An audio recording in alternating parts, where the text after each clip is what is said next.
Olá pessoal, boa tarde para todo mundo, sejam todos bem-vindos, bem-vindas.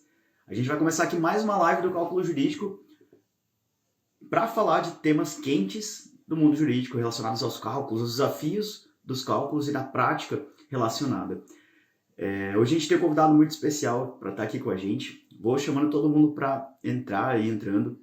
Venha chegando que a gente vai falar um pouquinho hoje sobre a Lei 14.331 de 2022.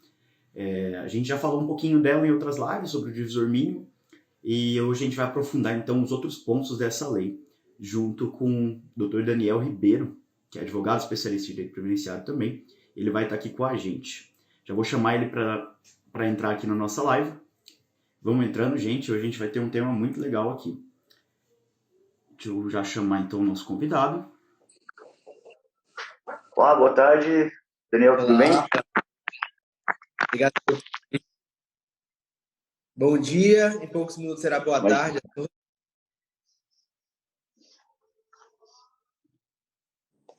Pessoal, dando feedback para a gente de áudio e vídeo, tá? Caso o Daniel também se der uma travadinha, comenta aqui comigo que a gente vai ajustando. Tudo bem por aí? Por aqui eu acho que eu estou te ouvindo bem. Às vezes dá uma travadinha, mas vamos seguir. Isso aí, pessoal. O doutor já me apresentou, né? Eu sou Daniel Ribeiro, sou da cidade Terra Mãe, Porto Seguro, da Bahia. Né? Sei que muitos passam por aqui a passeio, mas será um prazer aí nos visitar. Passando por aqui, só me mandar aí um direct, será um prazer recebê-lo aqui. E hoje sou presidente da Comissão de Direito Previdenciário, já fui vice-presidente aqui de Porto Seguro. E aí a gente está nesse compromisso de sempre ajudar na qualificação da advocacia previdenciária.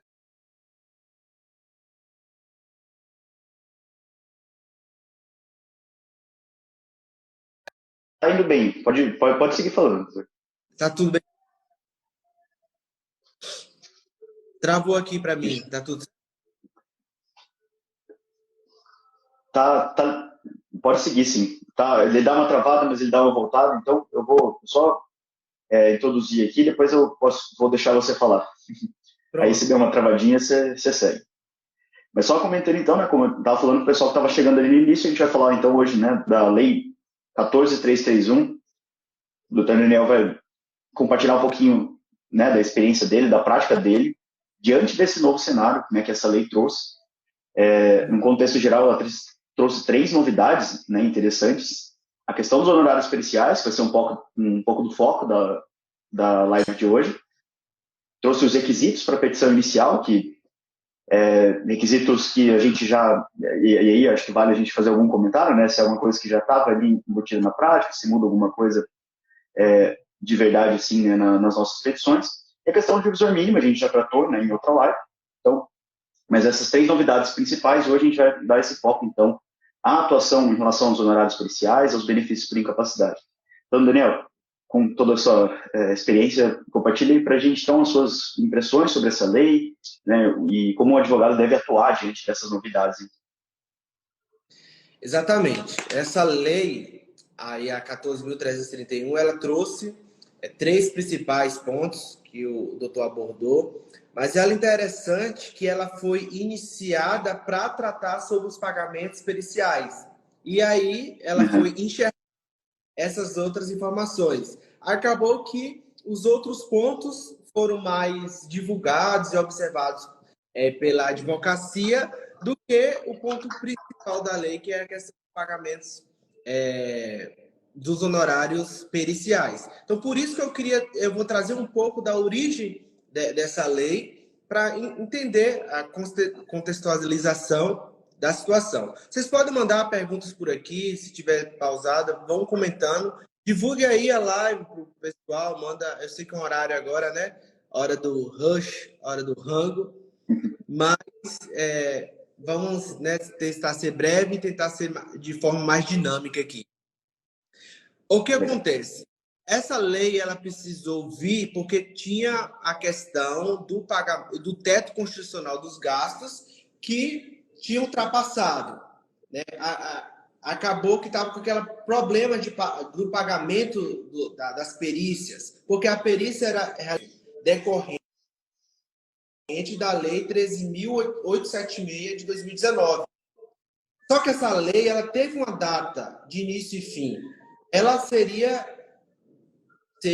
para resolver a situação por um período, aí estabeleceram em 2 anos, para o Poder Executivo pagar as perícias médicas. E em 22 de setembro de 2021, perdeu o vigor, a eficácia dessa lei, e acabou que voltou ao cenário de que não tinha mais dinheiro para pagar as perícias, e em muitos lugares as perícias ficaram paradas. Né? A gente entrou o ano de 2021 com todo esse contexto difícil. Então, deu aí a PL 4491. Então, o projeto de lei que originou 12.331 é a PL 4491. E ela, a princípio, né, ela foi proposta para revogar a Lei 13.876 na questão do pagamento dos honorários. Era para resolver essa situação. Só que quando ela foi para o plenário, né, no início do ano, ela acabou sendo enxertada com essas coisas. Houve as alterações no Congresso, né, e aí ela colocou esses pontos da questão dos requisitos da petição inicial.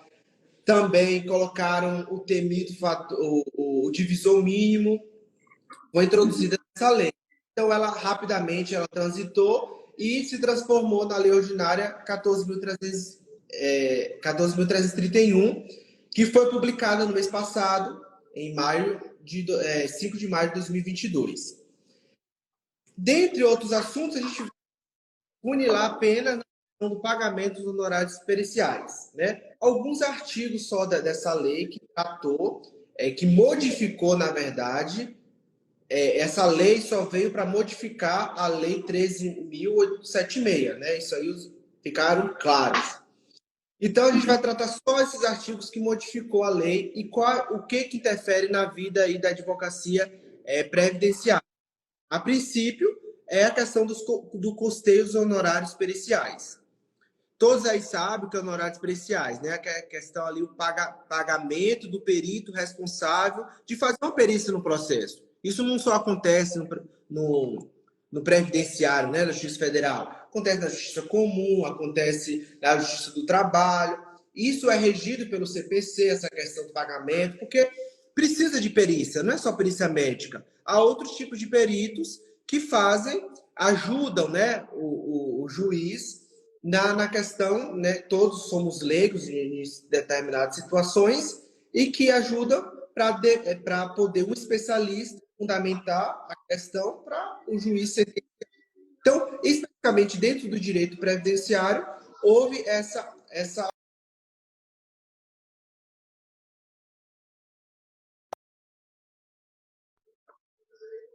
e assim determina o CPC. Dúvida? Podem me interromper aí também, se quiser, né, trazer algum ponto, alguma coisa. Pode seguir. O que acontece, o que veio mais na prática, né? O primeiro artigo modificado aí, o artigo 1º, é que fala que o ônus pelo encargo relativo ao pagamento dos honorários periciais nas ações que envolvem o INSS, onde ele figura como parte, agora deixou específico que nos benefícios de incapacidade ou de incapacidade laborativa ou os benefícios assistenciais. Ficou aí de fora, né, relativo ao trabalho. E aí estabeleceu que vai ser a cargo da parte vencida. Então, tirou aí a obrigatoriedade do Poder Executivo, vai ser a parte vencida. Quem perder o processo vai pagar os honorários periciais. Agora, interessante que no primeiro artigo, os colegas perceberam, que fala assim, que é no termo da legislação do processo civil. Então, deixou claro que vai ser no termo do CPC. Então, as dúvidas relativas a entender a lei, né, a hermenêutica, a gente vai lá para o CPC, onde que fala quem tem direito à assistência judiciária gratuita, quem não tem, como é que funciona, né? Quem perde a ação, o que acontece, né, vai ter que pagar os honorários periciais, como acontece normalmente aí no campo da área civil. Mas, próximo, o parágrafo 4º, que também foi alterado, ele fala que é limitado a uma perícia médica, né, a uma perícia médica por processo judicial. Acredito que isso aí não vai estar também muito na rotina da advocacia, porque realmente acontece uma perícia, pode acontecer que quando a gente recorre, os tribunais superiores manda refazer essa perícia, normalmente a gente recorre pedindo, né, que seja feito por um especialista ou que não respondeu os quesitos. Nesse caso, o próprio artigo também deixa que, excepcionalmente, pode determinar que o pagamento pode ser feito mais de uma perícia no processo, né, se for determinado pelo poder superior do judiciário. Então, isso aí está tranquilo, essa questão. Parágrafo 5º, né, mas vou abordar todos os parágrafos que falam sobre pagamentos periciais, né, basicamente 4 ou 5, que fala que a partir de 2022, né, já está valendo. Então, ou seja, até foi de forma retroativa, né, todos os processos a partir de 2022 já vai funcionar dessa forma. E coloca o ônus da antecipação da perícia, cabendo ao réu. Ou seja, jogou a responsabilidade para o INSS. Então, o INSS vai ter que antecipar o pagamento das perícias. Aí entra a questão, salvo, né, na hipótese prevista do parágrafo 6º, que é onde que fala que quem tem condição suficiente para arcar os custos dessa antecipação das despesas deverá antecipar. Então, é aí que entra, né, esse ponto, onde vai atingir os nossos clientes. Porque o cliente que tem condição de arcar, a antecipação vai ser por parte dele. Então, aí entra um pouco a polêmica. Como é que vai estabelecer esse critério, né? Mais uma vez, entender a hermenêutica da legislação. Quando é que ele acha que o nosso cliente vai ter que antecipar o pagamento das perícias? A princípio, a gente já coloca lá que, né, o cliente é hipossuficiente. Benefícios especiais, acho que nem precisa entrar nesse mérito comprobatório, né? A pessoa já tem um CAD único, obrigatoriamente já está no CAD único, então aquilo ali, por si só, já demonstra a incapacidade da parte requerente. Então, ali, automaticamente, nos benefícios essenciais, vai haver a inversão do ônus da prova, ou a inversão do ônus para o INSS pagar a perícia. Então, tranquilo. Acredito que os colegas vão ter que ter mais cuidado nas questões de aposentadoria.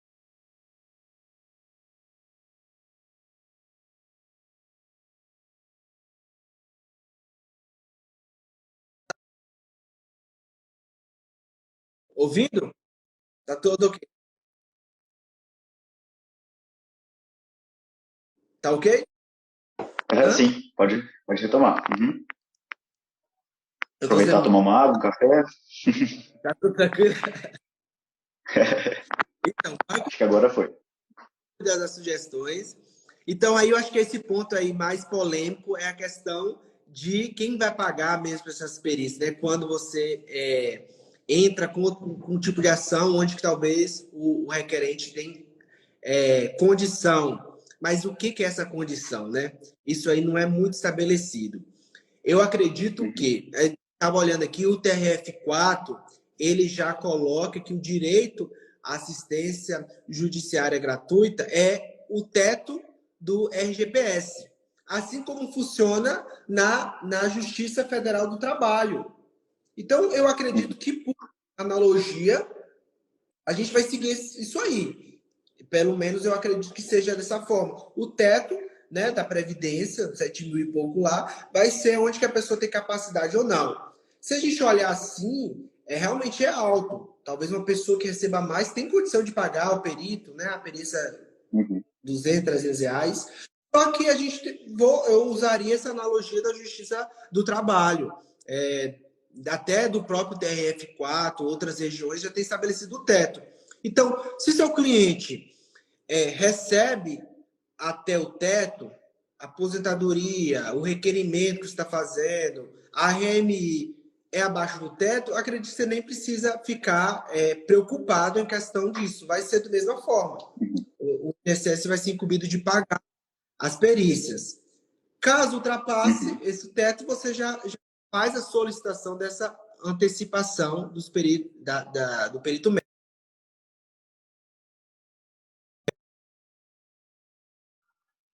Para entender, para a gente também saber o contexto disso. Por exemplo, você teve... Tá tudo ok? Pode seguir.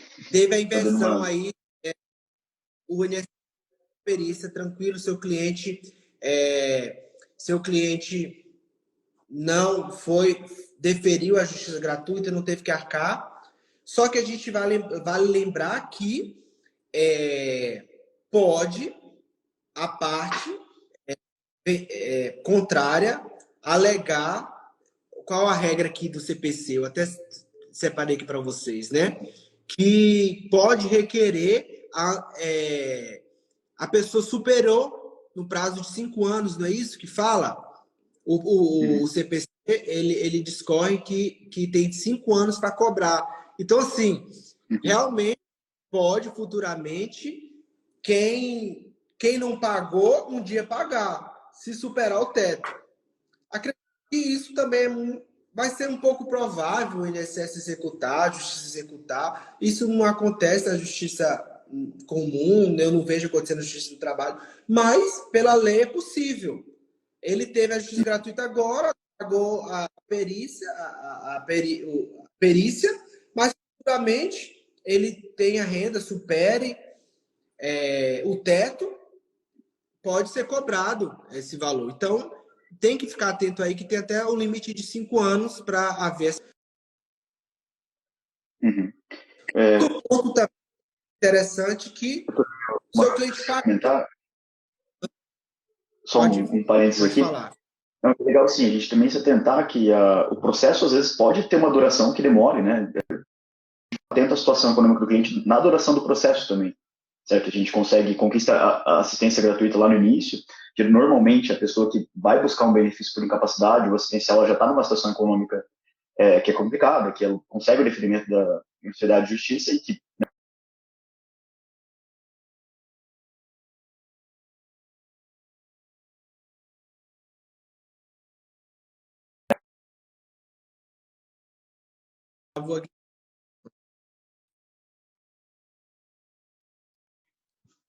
Travando, é meio complicado hoje. Pode mudar a situação econômica, né? Então, é uma questão que a gente tem que ficar atento, né, até o final, principalmente quando já vai avançando para a recursão. Mas, desculpa, pode continuar, Pedro. Não, é isso.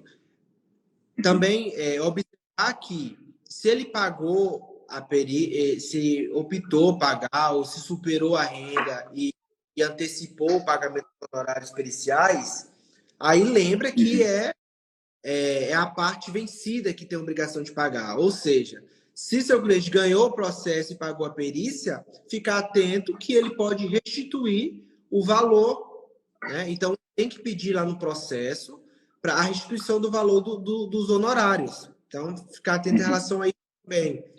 Se ganhou a ação, né? Mesmo o valor, mesmo que seja benefício por incapacidade, trata aí envolve incapacidade laboral, ele foi deferido, o processo ganhou a ação, ele pode pedir restituição do valor pago. Isso vale... E o último artigo... pode... Não, principalmente para as pessoas que ficaram esperando, né, na transição, até a aprovação dessa lei, é importante ficar atento a esse ponto, né, que provavelmente muita gente que pode ter ficado com o processo suspenso, até nesse intervalo, enquanto não estava definido isso, mas também teve gente que acabou, né, para não deixar o processo parado custeando, né, os honorários, a antecipação. Então, assim, eu acho que, como tem sido assim na prática, você chegou a ter algum processo que precisou o cliente queria ver essa agilidade do processo e antecipou os honorários? Então, graças a Deus aqui na minha região, não houve nem a suspensão de perícias. Ah, legal. Né? O juiz marcou, os peritos, eu acho que optou por esperar para receber mais futuramente, então não houve suspensão mesmo. As perícias, eu entro no processo hoje, a perícia marca já para o mês que vem, então realmente o trâmite é muito rápido, né? Não tem problema, então nunca chegou a antecipar. Já aconteceu da gente nomear, né, um perito para acompanhar essas coisas, aí você paga, mas não tem nada a ver com a questão. Então nunca realmente tive essa experiência, que não, né, na região necessidade. Tranquilo. Finalizando aqui, o parágrafo 7, que fala do ônus da antecipação do pagamento da perícia, fica invertido. Eu falei sobre isso já, né? Falei lá no início. Então, só o parágrafo 7 fala exatamente isso, né? O ônus da antecipação do pagamento da perícia, na forma do parágrafo 5º, recai sobre o Poder Executivo Federal e será processado da seguinte forma. Assim, aí ele fala como é que vai fazer esse trâmite. É um inciso ali que desbruça, explica como é que vai fazer até o dinheiro chegar para o perito. Mas eu fiz um resumo. Nas ações da competência da Justiça Federal, né? A dotação orçamentária para pagamento dos honorários periciais será enviado para o Conselho de Justiça Federal, que repassa para dos tribunais regionais federais, que aí vão pagar os peritos judiciais, né, pela prestação do serviço, independente do resultado ou duração da ação. É só um inciso que destrincha, queria dizer, como vai fazer esse trâmite, né? E aí encerra dois onde que fala dos acidentes de trabalho, né? A competência estadual, os honorários periciais serão antecipados pelo INSS. É basicamente os incisos, os artigos que tratam sobre os pagamentos dos honorários periciais. Eu quis trazer assim, os pontos, né, mais importantes, né, para os colegas observarem, ficarem atentos. Mas realmente é bem simples a redação aí dessa lei. Deixou polêmico mais para os outros casos, né? Para os enxertos. Sim. Sim. Mas só tem alguma dúvida aí mais? Pessoal, quem está acompanhando aí, tiver alguma dúvida, se teve alguma situação prática diferente do que a gente, né, comentou aqui, deixa um comentário aí para a gente, né, para ver como a gente pode ajudar, né, a reverter a situação. Em alguns casos, em algumas regiões na prática, pode ter sido um pouco diferente. Eu acredito que na prática não vai ter muita mudança, porque casos onde que a parte ultrapassa o teto do RGPS, né? A gente que lida aí com o direito previdenciário vê que na hora do cálculo do RMI, se você for colocar o RMI menos segurado, quem é que tem direito ao teto? Ainda mais depois da previdência, né, da emenda constitucional, a pensão por morte impossível. Lógico que a gente está falando sobre benefício para incapacidade, né? A gente está falando sobre auxílio-doença, aposentadoria, mas mesmo assim é muito raro ultrapassar o teto. Então, se for, por analogia, os juízes foram nessa questão, só vai mudar para o executivo, o INSS vai ficar aí com esse compromisso de pagar. Então, não tem muita mudança. É só mesmo a gente entender o que a lei diz, compreender para quando vier um caso, quando tiver uma situação, você saber que você pode pagar, pode restituir, pode futuramente ser cobrado, ser executado. Então, a gente tem que ter realmente ciência da lei que fala, mesmo que na prática você não vai ter aquela vivência, né? Um ponto importante que você comentou no começo, doutor, assim, a gente tem ciência também de recorrer ao CPC, né, na hora de interpretar isso, que a própria lei diz ali, e que é o norte que a gente tem mesmo, né, para caso surja também alguma situação inusitada, né, nos processos. Exatamente. Recorrer ao CPC. Eu até tenho um artigo, o artigo 98 do CPC, Uhum. ele fala um pouco sobre esse conceito aí de hipossuficiência, né, benefício da, Uhum. a AIJ, né, AIG, assistência AJG, assistência judiciária Uhum. gratuita. Legal, doutor. Acho que, como a gente tem um tempinho ainda. Oi? Pode falar. Deu uma travadinha. Não, tem mais uma vez o convite. Acho que a nossa live ela fica mais Uhum. breve pelo tema, que Sim. é de forma mais enxuto. Mas se alguém Uhum. quiser seguir mais uma pergunta, tamo aí. Uhum. Vamos ver se o pessoal deixa mais alguma. E também, doutor, se quiser comentar alguma coisa assim, aproveitar que a gente tem mais um tempinho, sobre os requisitos da petição inicial, se, como isso tem mudado na prática, na sua prática, né? Se o que essa lei trouxe mudou um pouquinho a rotina. Eu acredito assim, todo previdenciarista que se atualiza, que realmente está na Uhum. prática previdenciária, essa questão também dos requisitos da petição inicial já coloca em prática, né? Lendo Uhum. ali a lei, não há nenhuma mudança que eu fiz na minha petição inicial, porque a gente já faz Uhum. daquele jeito. O advogado, né, que não atua na área, não tinha esse norte. Como é que eu faço a petição inicial? Então faz Uhum. totalmente diferente. Então, essa lei veio para ajudar como destrinchar esses requisitos aí da petição inicial. Mas acho que os advogados podem dizer que já usava daquele jeitinho ali, né? Fazia a tabelinha, Uhum. colocava as limitações, a CID, Uhum. né? Já fazia daquela forma e juntava conforme a lei está. Uhum. Olha, a gente acabou recebendo umas perguntinhas aqui enquanto a gente estendeu um pouquinho o assunto. Ó, foi perguntado aqui se a parte pagar pela perícia, se em alguma situação dessa, então, né? Imagino, né, como você comentou, nossa região não chegou a esse ponto, mas se alguma parte pagou pela antecipação da perícia, depois ela ganha ação, ela vai poder ser restituída? Então, só para esclarecer isso para o pessoal. Sim, o artigo, os atores, sim, ela pode ser restituída. Agora, eu falei, deixa eu ver aqui qual é o artigo que fala isso. Uhum.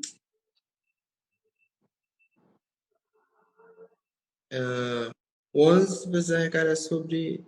Ela pode pedir a restituição, sim. Pode pedir a restituição. Uhum. Eu só tô achando aqui. Acho que é lá no CPC, né, que fala dessa Não tem restituição, né? não tem na Lei 14.331. A gente vai aí dentro do CPC. Cabe a restituição como Uhum. ocorre no CPC. Lá no CPC, quando fala sobre pagamentos, antecipação de pagamentos honorários periciais, você pode, no próprio processo, pedir a restituição. Legal. Não tem realmente. Então, ó, tem uma outra pergunta aqui do Daniel Alves, falando, ó, estou com alguns processos de São José dos Campos, né, São Paulo, e os peritos não estão entregando os laudos periciais, pois não estão recebendo seus honorários. Bom, acho que assim, é uma situação bem diferente, né, e acho que aí a gente vai vendo a riqueza, né, da gente compartilhar a prática em diferentes regiões. Numa situação dessa, o que o colega poderia fazer? Né? Eu acredito que o colega está supondo que ele não está entregando os laudos porque não tá recebendo. Eu acredito que seja uma Uhum. suposição. Uhum. De forma vai ser declarada dentro do processo, né? É uma suposição, porque se ele aceitou fazer a perícia, ele tem que entregar, né? Independente do pagamento. Se ele aceitou, ele sabe que o pagamento vai ser feito, a Deus dará, né? Vai ser feito da Uhum. forma lá, fazer solicitação. Acontece muito realmente dos peritos segurarem esses laudos e cabe a gente diligenciar, peticionar. Eu sempre, quando eu diligencio com o juiz, falo, olha, tá atrasado esse laudo, já tem um tempo e não juntou, aí ele manda intimar o perito para juntar o laudo.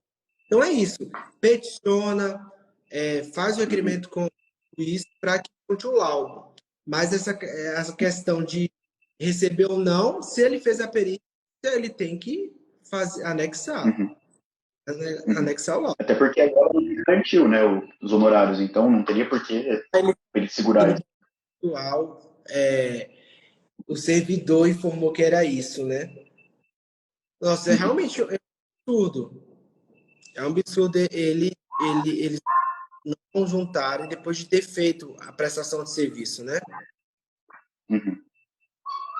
Tem uma última perguntinha aqui. Ó, se a parte não tiver dinheiro para pagar os honorários, perder a causa, o pagamento apenas deve ser suspenso? Exatamente. Pagamento suspenso. Na sentença, o juiz já deve decretar, né, assistência judiciária gratuita e vai ser suspenso. E aí a gente vai lá para o CPC e que pode ser cobrado, tem o prazo até de 5 anos para ser executado. Então, é bom você informar ele, né? Olha, a lei, é bom você também dizer isso para o cliente, né? Uma informação importante. Ó, a lei mudou, os peritos agora é da parte que perde a ação. Então, a gente foi negado seu benefício, a gente fez a perícia, negou, só que você foi beneficiado da justiça gratuita, então você não terá que pagar. Só que tem um risco de futuramente haver uma execução desse valor. Né? Você passa o valor ali determinado pelo juiz, mas lógico que ele vai ficar tenebroso, mas você tem que passar essa informação, porque vai que um dia passa aí, bora buscar o CPF de todo mundo que foi beneficiário aqui e quem tem um salário superior aí, ou está ganhando um salário a mais, vai ser executado, né? E você não pode ser responsável por não dizer isso. Então, vale, hoje, quando você entregar um indeferimento, né, um improcedente processo, você deixar claro, né? Houve perícia, a lei agora você tem que pagar ou não, então deixa essa questão. Depois de 5 anos, não pode mais haver execução. É raro, mas pode ser que venha a acontecer, né?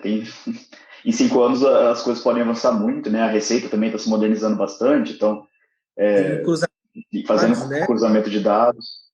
Como o INSS antecipou essa perícia, vai, né, o INSS faça um mutirão aí, daqui a alguns anos, daqui 2, 3 anos, tente verificar, né? As coisas daqui a gente nunca sabe como vai ser.